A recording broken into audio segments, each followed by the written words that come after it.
Este programa tem classificação indicativa livre.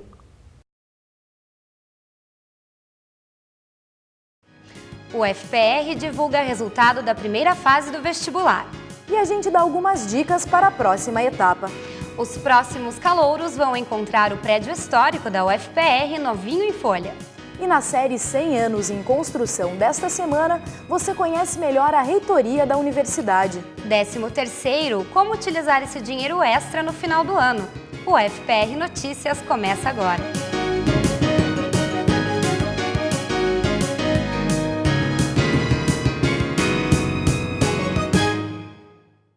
Olá! Quase 15 mil candidatos foram aprovados para a segunda fase do vestibular da UFPR. Vários estudantes se reuniram na Praça Carlos Gomes para comemorar o sucesso nessa etapa. A segunda fase do vestibular acontece nos dias 9 e 10 de dezembro e todos os candidatos têm que fazer a prova de produção e compreensão de texto. O professor Juliano Mariucci dá algumas dicas para se dar bem na prova. Bom, eles terão 4 horas e 30 minutos para fazer 5 textos. 2 textos que nós garantimos que estarão dentro da prova é a dissertação e resumo, que sempre surgiram ali. Agora, os outros, há uma possibilidade enorme, uma variação muito grande. Pode vir uma mudança de discurso, pode vir uma interpretação de gráfico, uma carta formal, informal, uma própria narrativa que, seguindo uma tendência de 3 em 3 anos, poderá surgir aí também para vocês. O principal fator dentro da produção textual é a compreensão, inclusive até o título da prova é justamente isso, compreensão de texto e produção.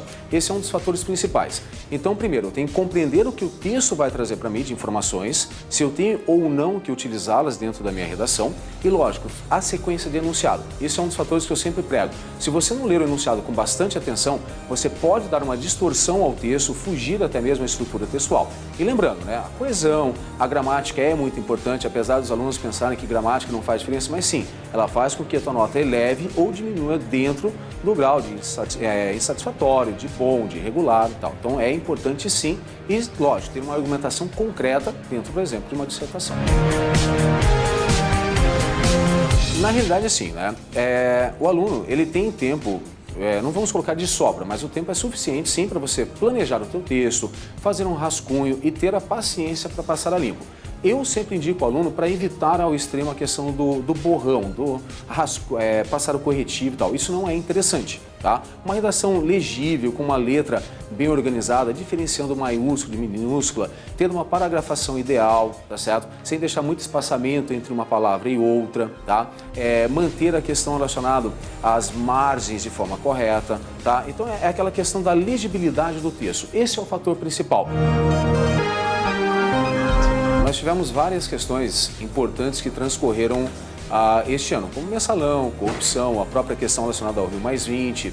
Tivemos também a questão relacionada ao investimento na Copa do Mundo, que é algo que foi muito questionado, principalmente pelo déficit educacional que nós temos, que seria algo interessante de ser aplicado, tá? Mas o que eu sempre comento para os alunos, o mais importante do que tentar adivinhar o tema é você ler. Quanto mais você ler, melhor será para você. Porque como a UFPR tem uma tendência de fugir um pouco ao senso comum, tá? É importante que você esteja, eu vou usar um clichê aqui, por dentro de todas as possibilidades existentes dentro, tá? da temática que pode surgir para vocês. E quem entrar na universidade no próximo ano vai encontrar o prédio histórico reformado.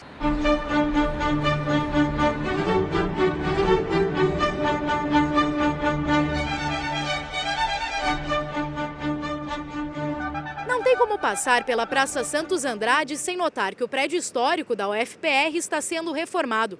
As obras já duram mais de 2 meses e a expectativa é de que tudo fique pronto para a comemoração dos 100 anos da universidade. Para o momento não há nenhuma mudança estrutural, é só recuperação de fachada, pintura de paredes, colunas e das esquadrias, isso englobando todo o revestimento que estava bastante carente, notadamente na parte inferior, apresentando muitas infiltrações e muitas rachaduras de revestimento. Então isso foi refeito. O que mais chama a atenção de quem conhece o prédio, e principalmente dos alunos da universidade, é a pintura do edifício. Eu imaginava, na verdade, que fosse branco, originalmente em 1912, e não era, era cor-de-rosa. Aí passou um pouquinho por amarelo, foi tendo várias cores, no final ficou aquele bege nosso lá que tinha anterior a essa pintura. e acho que 3 fases foram brancas. Nós estamos imbuídos de dar à cidade, ao seu símbolo, e no centenário da universidade principalmente, um presente.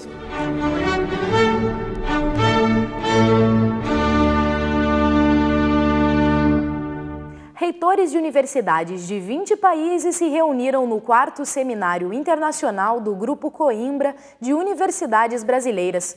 O objetivo é discutir a internacionalização do ensino superior. A UFPR foi escolhida como sede por causa do aniversário de 100 anos da instituição. Além disso, a Universidade do Paraná participou da fundação do Grupo Coimbra de Universidades Brasileiras. Recebemos a proposta da Federal do Paraná para fazermos aqui justamente pelo centenário.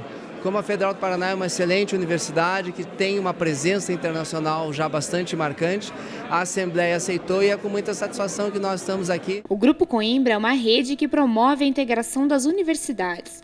No Brasil, são 52 instituições envolvidas, sendo que 39 são federais. A importância da vinculação das universidades no grupo está na possibilidade das universidades, por intermédio de seus professores, pesquisadores, estudantes, participarem dos diferentes programas que nós temos. Programas tanto voltados para a graduação, de mobilidade internacional, como para pós-graduação, desenvolvimento de pesquisas conjuntas. 300 universidades de 20 países diferentes participam do seminário. A intenção é que os reitores e autoridades troquem informações e desenvolvam novos projetos. Estamos falando em pesquisas em conjunto, mobilidade de estudantes, de professores, de pesquisadores e também já pensando em outras ações na linha da cotutela, de outras ações na área da pós-graduação. A intenção da UFPR é expandir ainda mais o setor de relações internacionais, aumentando, inclusive, o número de vagas e bolsas para intercâmbio. Certamente nós aumentaremos o número de bolsas da UFPR e com isso o que nós esperamos é que os alunos da UFPR busquem atingir os critérios e com isso, claro, todos os cursos ganhem em termos de melhoria. A partir do ano que vem, a UFPR vai contar com 2 novos setores, o setor de comunicação, artes e design e o setor Palotina. O setor Palotina vai continuar abrigando os cursos de medicina veterinária, agronomia, ciências biológicas e 3 cursos de tecnologia. Já comunicação, artes e design foi um desmembramento do setor de ciências humanas, letras e artes e vai funcionar no campus Cabral. Veja a seguir como utilizar o seu 13º. E ainda confira a 4ª reportagem do especial 100 anos em construção. Não saia daí!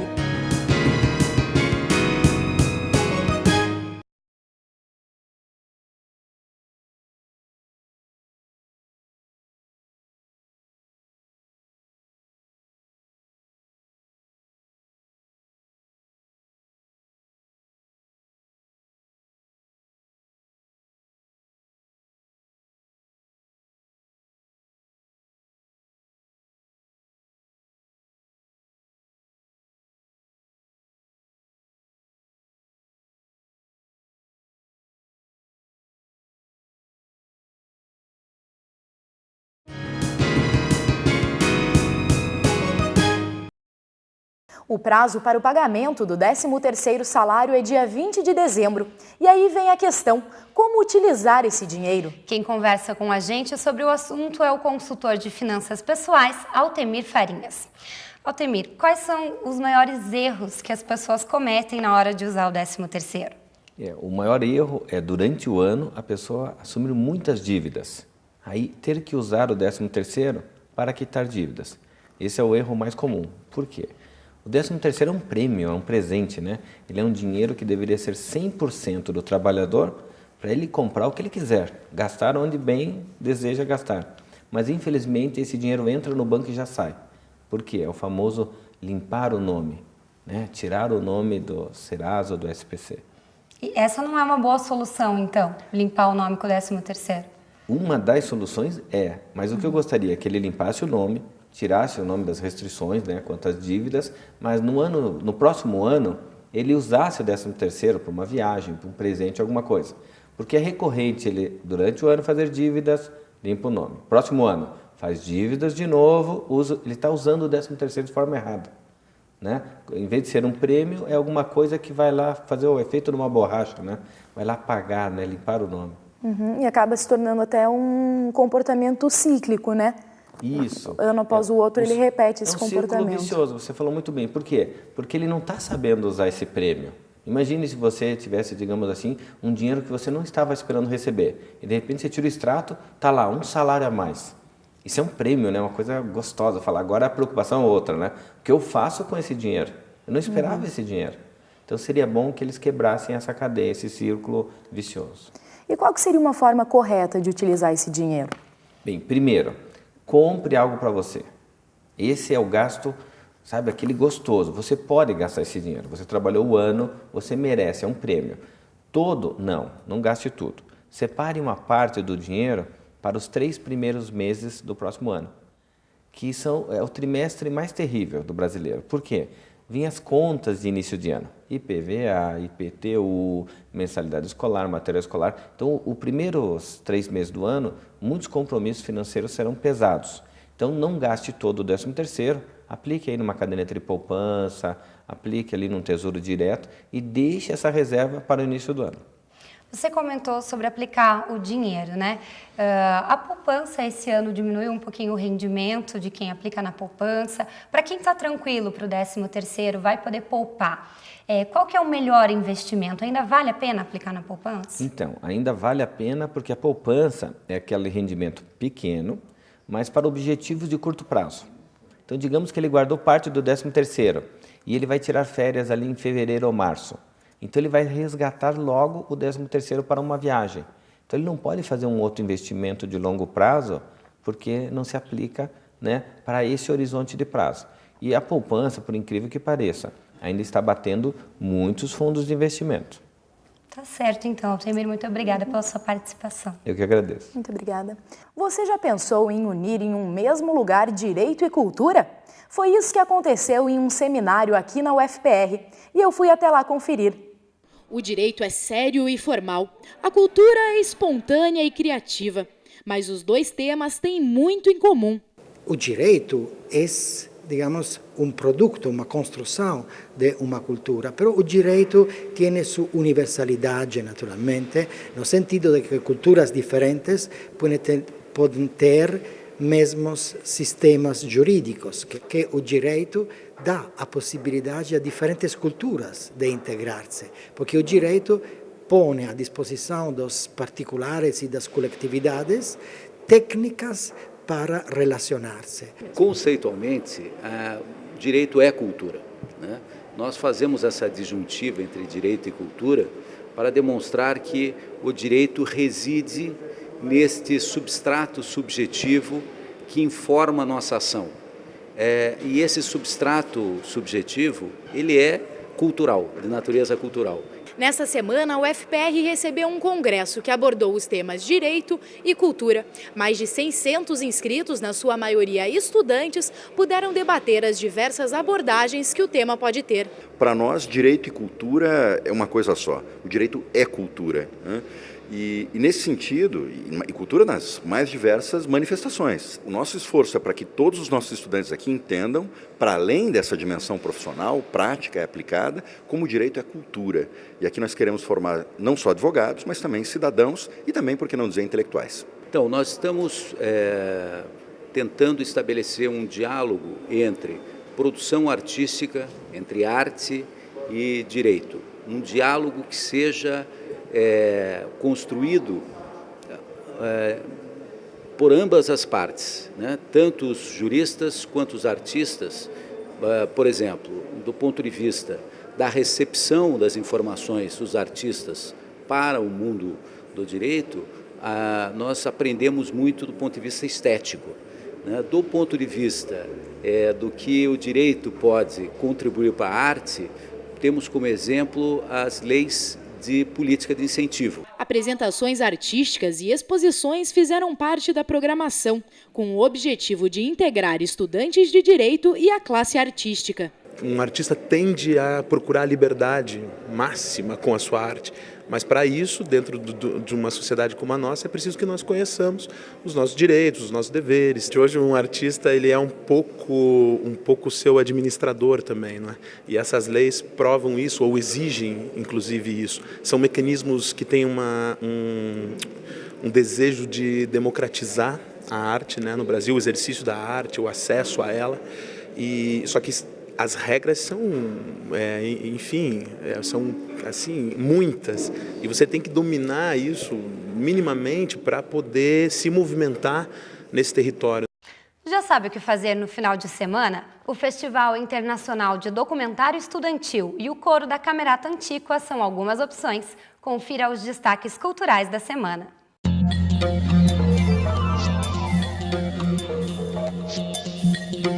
O Festival Internacional do Documentário Estudantil acontece até o dia 2 de dezembro na Cinemateca de Curitiba. O festival foi criado em 2008 na França e tem como objetivo formar uma vitrine da produção estudantil. Nos 3 dias de evento, vão ser exibidos filmes de diversos países, todos com legendas em português. Considerado um dos melhores corais do mundo por uma revista internacional, o Coro da Camerata Antíqua de Curitiba se apresenta neste final de semana na Capela Santa Maria. O grupo é formado por 16 cantores e um pianista, e nesta apresentação será regido pela maestrina cubana Maria Antônia Jiménez. O curso de dança moderna da UFPR apresenta Urbanidade Humanidade 2, que é uma releitura da montagem feita em 2011. O espetáculo cria um mundo em que a reflexão é considerada crime e uma questão é lançada ao público. A humanidade pode abrir mão da sua individualidade e ser modificada até que não possa mais sentir?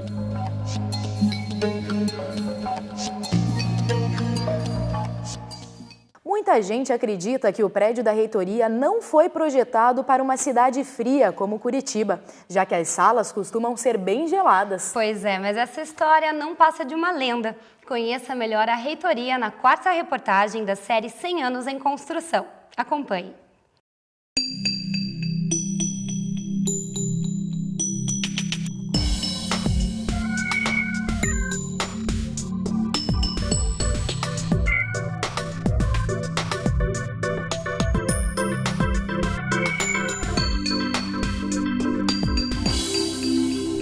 O complexo da reitoria da UFPR está no coração de Curitiba. Além de ser um espaço de ensino e de pesquisa, o campus é um ponto de encontro entre alunos e comunidade, que passam o tempo conversando ou praticando algum esporte. O pátio é um local de convivência, por onde passam pessoas muito diferentes entre si. E é isso que o seu José mais gosta da reitoria, onde trabalha há mais de 18 anos. Povo diferente, então é um diferente do outro, é alunos, é professor, é técnicos, são os serventes, pessoal que a gente convive do dia a dia e o contato da gente com esse povo é permanente. Todo dia a gente tem esse contato e eu gosto muito disso aí. Então a gente sabe trabalhar em todos os setores. Além de contar a vida de tantas pessoas, a reitoria e os edifícios Dom Pedro I e Dom Pedro II são um retrato de um período da história da arquitetura. As construções têm grande influência do modernismo. O projeto foi aprovado em 1952 e serviu para atender os alunos da Faculdade de Filosofia, Ciências e Artes e da Faculdade de Ciências Econômicas e Administrativas. A reitoria foi transferida para lá já na conclusão das obras, em 1962. Pela circunstância de ser um dos primeiros prédios modernos de Curitiba, ela é realmente um prédio que sempre despertou, né, muita curiosidade, sempre foi muito cultuado do ponto de vista da arquitetura. E, inclusive, as circunstâncias do projeto inicial dele terem sido feitas pelo mesmo arquiteto que projetou o Palácio Iguaçu, torna ele, né, um prédio assim, bastante carismático, um prédio emblemático da sua época. O edifício Dom Pedro I também é palco para a ficção. Em 1968, o filme Lance Maior foi gravado em Curitiba e teve as rampas do prédio como cenário. A protagonista, interpretada por Regina Duarte, desce as rampas e conversa com uma amiga, na cena que tem um dos maiores travelings da história do cinema. Além de romances, existem lendas urbanas em torno dos prédios. Como lenda, a gente pode falar da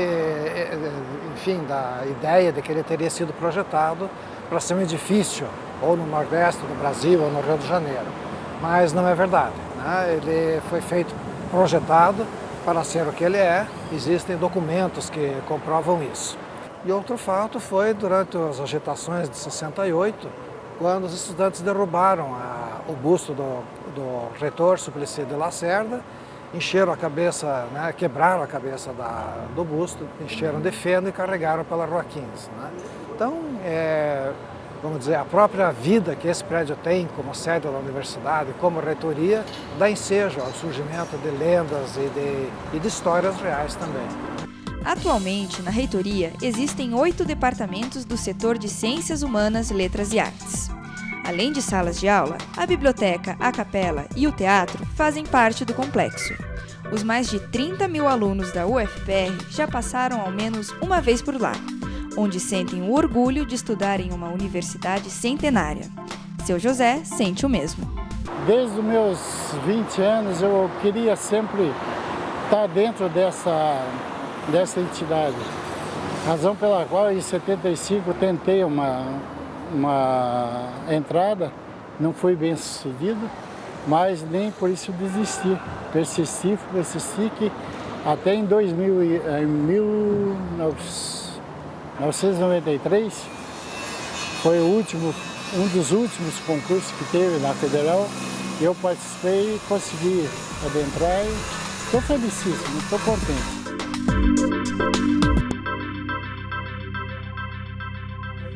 O UFPR Notícias fica por aqui. Outras informações você confere no nosso site. Você também pode participar enviando suas dúvidas ou sugestões para o nosso e-mail. Uma boa semana para você e até sexta-feira que vem. Boa semana. Tchau!